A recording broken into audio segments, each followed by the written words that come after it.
9h25, o Jornal da Record News está de volta. 2021 está chegando, né? Você já percebeu isso.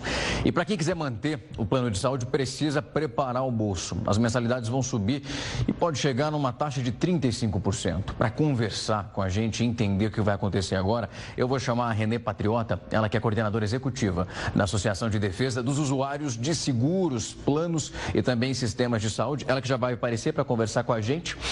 Doutora, eu agradeço aqui o tempo e a disponibilidade e já vou lançar minha primeira pergunta em relação a esse assunto. Eu vi que essa taxa chega até a 35%, Renê, mas a gente tem uma variação do plano individual e também aquele plano que é coletivo. Explica isso pra gente, como que fica essa divisão?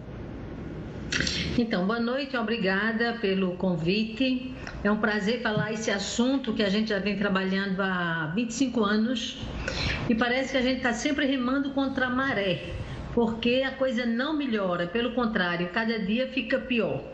Então, o contrato individual teve um reajuste de 8,14% registrado, aprovado pela Agência Nacional de Saúde.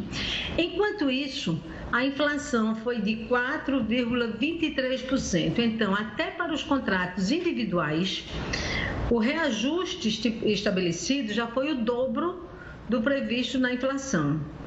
De modo que quem tem contrato individual e que já passou dos 60 anos vai ter apenas, aspas, para não dizer que eu estou dizendo apenas, o reajuste anual. No entanto, quem ainda não completou 60 anos ainda vai ter o prazer de ter o reajuste por faixa etária. O que é uma tristeza. No seu aniversário, você está sempre recebendo um presente, que é a cobrança maior do seu plano de saúde. Para aqueles que foram induzidos pelos conselhos, pelos CREAS, pelas associações médicas brasileiras, pela OAB e outras instituições, e que deixaram os seus antigos contratos individuais e entraram nos contratos corporativos, coletivos, essas pessoas estão em situação muito ruim, igualmente a mim. Estamos em uma situação drástica, catastrófica, porque agora o reajuste que está sendo estabelecido é em torno de 15%, ou seja, quase o dobro do reajuste do contrato individual.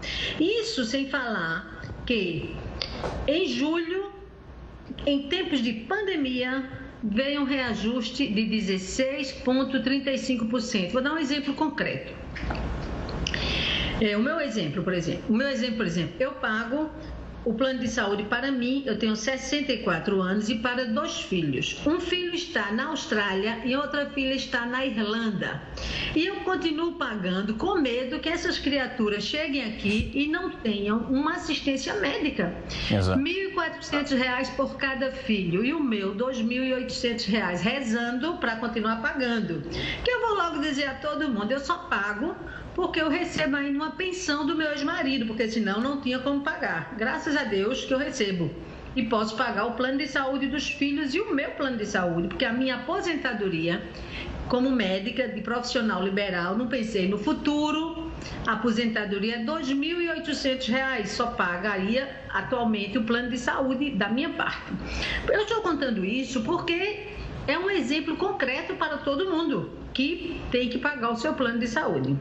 Renê, para quem está em casa também conseguir entender, a gente tem esse processo, essa expectativa de aumento era para ter acontecido no ano passado, mas por causa da pandemia, Exatamente. Eles seguraram, congelaram isso e agora 2021 a nossa economia não melhorou em nada. Muitas pessoas permanecem desempregadas.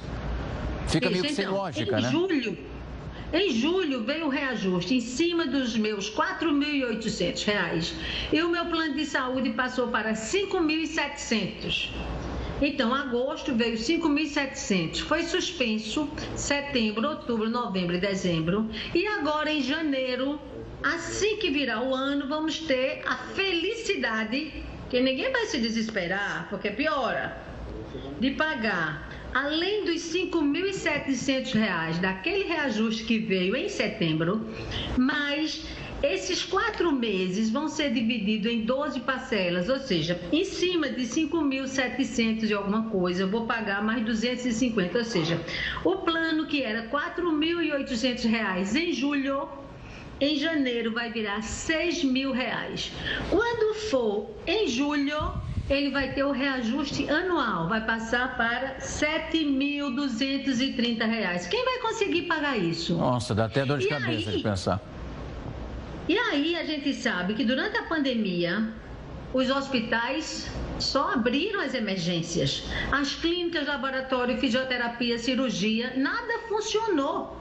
Então, como vivemos num país sem governo e sem decência, isso acontece com a classe média, porque eu vi agora que a Câmara dos Deputados de Brasília, por conta da pandemia, eles deram um plano de saúde vitalício para os ex-deputados. Veja que absurdo. Vitalício quer dizer de graça. Para sempre. Para Exato. sempre. Então, como se vai aguentar? E ainda, o plano individual, que tem esse reajuste de 8,14%, dependendo aí do número de pessoas da família, que já é altíssimo esse valor, e nesse contrato coletivo, por conta da sinistralidade, é o exemplo que eu dei do meu caso concreto. Como vamos suportar e permanecer nos planos de saúde? Quem paga plano de saúde há 30 anos e uma pessoa da minha idade, 64, se pensar em viver mais 30 anos, depois de 30 anos, se a prestação ficasse em R$ 3.000, teríamos pago mais de R$ 1 milhão. Então, metade da sua vida é para comprar a casa própria, a outra metade é para você se estar no plano de saúde, para não morrer num corredor indecente por falta de políticas públicas para a saúde.